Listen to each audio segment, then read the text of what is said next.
All right, hello and welcome back, Guardians and Gamers, to this week at Azure for Friday, October 25th. And as always, we're going to be starting at what he has this week for the catalysts. The first up is the Darcy catalyst. I don't know. If you don't have it, it's available. You want to buy it, pick it up. I haven't really ever used the Darcy for that much of anything. But the Mida Multi-Tool, on the other hand, is definitely a good catalyst to have. And if you don't have the weapon, I would definitely be picking that up as well. Exotic. For the Hunter this week, we got the Gwisten chest armor for the Hunter. Next up, we've got the Dune Marcher's leg armor. For the Titan, the Prometheus Spur leg armor for the Warlock.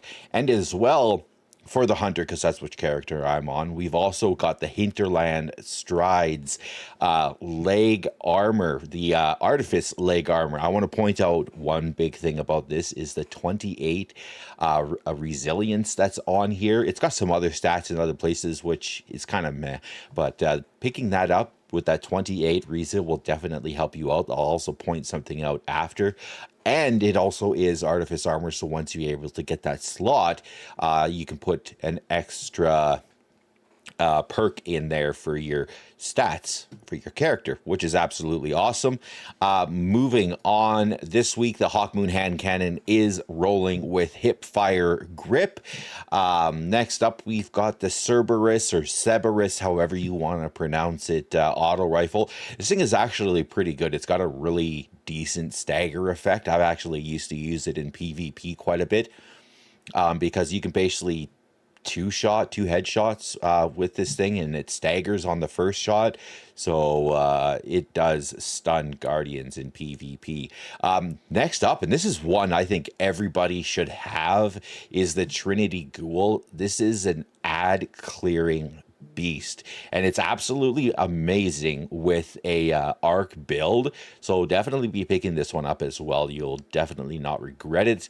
And last but not least is the Warcliff coil. I don't know. It's kind of here and there and not used for really much of anything. It would be absolutely awesome if a lot of these exotics were exotic like they were supposed to be. You know, they put out that high damage. This thing is it's kind of here nor there. It does work for ad clear. It does absolutely nothing for bosses or anything of that. So it's kind of, you know, pick it up, have it. Maybe one day it might become meta. For the legendary weapons this week, we got the Cold Denial Pulse Rifle with Zen Moment, as well as Head Seeker. We got the Nature of the Beast hand cannon with Under Pressure and Demolitionist. The Arsenic Bite combat bow with Moving Target, as well as Explosive Head. This one is a good arc bow. And I don't know, you might be able to use it in PvP. It's got that moving target and explosive head. So if you want, definitely pick it up and give it a try. Next up, we've got the 7th Seraph shotgun with auto-loading holster as well as shield disorient. The shield disorient is kind of meh, but auto-loading holster, I love it.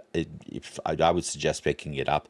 Next up, we got the Sail Spy Pitch Glass Linear Fusion Rifle. This is also a craftable weapon.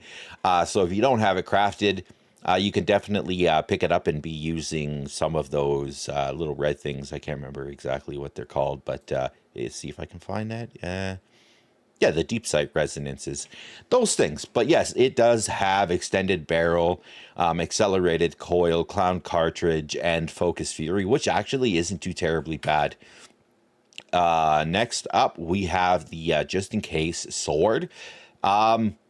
For swords that Xur usually has, they're usually garbage. This thing actually isn't too bad. For a solar sword, it does have tireless blade, as well as incandescent, as well as jagged edge, and it also does have impact for the masterwork. So I would suggest picking this up. It's not too terribly bad in after all. So next up, we also have the Quick Fang sword.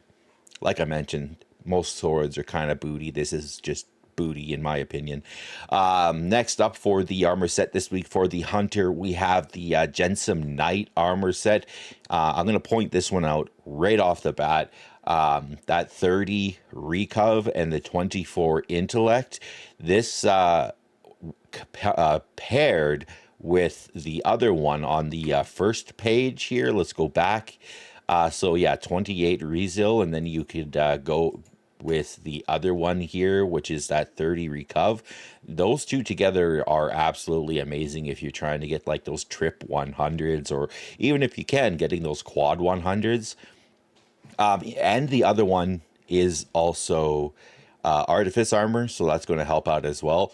Other things in here that were good was nothing really else. If you all could do me that favor, hit the like button, hit the subscribe button. If there is any of the exotic missions, the dungeons, the raids that you guys are looking to do, hit us up in the Discord. The link is right on my YouTube page. Hit it up, join us, let us know what's going on.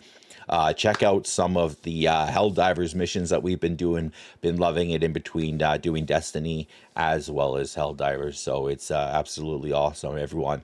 Until next week, you guys be safe and take care.